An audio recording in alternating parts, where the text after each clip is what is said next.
그냥 처음에 장사 준비할 때부터 메뉴 선정과 기획을 잘 하셔야 합니다. 나중에 가서 바꾸기 정말 힘들고 시간만 낭비하다가 나중에는 그냥 장사 포기하게 될 수도 있습니다. 바로 안 팔리는 메뉴 때문에요. 오늘은 메뉴 기획할 때 놓치면 안 되는 포인트 3가지에 대해 이야기 나눠보겠습니다. 첫 번째는 바로 메뉴의 대중성입니다.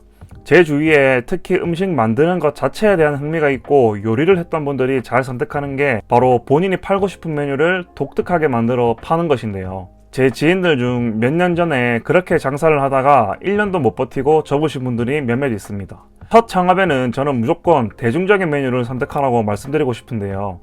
예를 들어 삼겹살이나 돈가스, 파스타 등 설명하지 않아도 되는 카테고리의 메뉴를 선택해야 합니다. 아는 지인 중에 첫 장사임에도 불구하고 누군가에게 설명을 길게 해야 하는 생소한 메뉴로 가게를 여신 분이 있었는데요. 좋은 상권에서 시작했음에도 불구하고 오래 버티지 못하고 가게 문을 닫았습니다. 첫 창업일수록 대중적인 메뉴에 자신만의 스타일로 개발한 메뉴로 시작해야 되는 이유는 창업이라는 것 자체가 변수고 경쟁 그 자체인데다가 첫 창업에는 특히 모든 것이 미숙하기 때문에 메뉴에서까지 복잡함을 가지고 하기에는 리스크가 너무 크기 때문입니다. 첫 장사의 목표는 반드시 생존이라는 것을 꼭 명심하시고, 그래도 새로운 것을 만들고 싶으시다면 대중성이 있는 메인 메뉴와 함께 한정 메뉴 혹은 특별 메뉴로 테스트 해보시는 것을 추천드립니다. 두 번째, 마진에 너무 집착하지 말 것.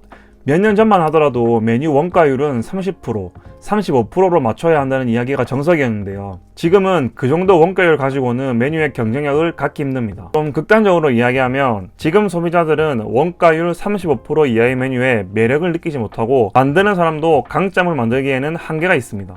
물론 요리 스킬이나 마법 같은 레시피로 정말 좋은 맛을 낼 수 있는 실력자들도 있겠지만 좋은 재료는 비쌀 수밖에 없습니다. 초보 창업자분들 중 혹시 지금 메뉴 기획 중이시라면 원가를 낮추는 것에만 집중하기보다는 메뉴당 원가율을 다르게 설정하고 판매 비율을 조정함으로써 소비자들에게는 만족을 주면서 이익을 가져가는 방향으로 메뉴 기획을 하셔야 합니다. 세 번째, 반드시 우리 가게만의 시그니처 메뉴 또는 맛이 있어야 한다. 우리가 식당을 방문하게 되는 이유와 상황은 때에 따라 다릅니다.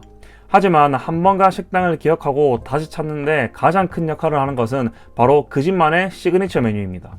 식당 성공의 중요 요소 중 하나인 맛을 가장 잘 표현할 수 있는 것 또한 메뉴인데, 우리 매장만의 강력한 시그니처 메뉴가 있고 손님들이 기억해준다면 오랫동안 사랑받는 가게가 될 수 있다고 생각합니다. 시그니처 메뉴는 찾아주는 손님들이 입소문을 내 천천히 만들어줄 수도 있지만 요즘은 처음 가게를 만들 때부터 기획해야 합니다. 몇 년 전 백종원의 골목식당이라는 프로그램을 자주 봤었고 지금도 다시 보고 있는데요. 물론 방송이라는 것 자체가 광고가 될 수 있고 각 가게마다 여러가지 솔루션을 주는 것 같았지만 결론적으로 백종원 대표님이 힘든 가게들에 주는 솔루션은 그 가게만을 위한 메뉴였습니다.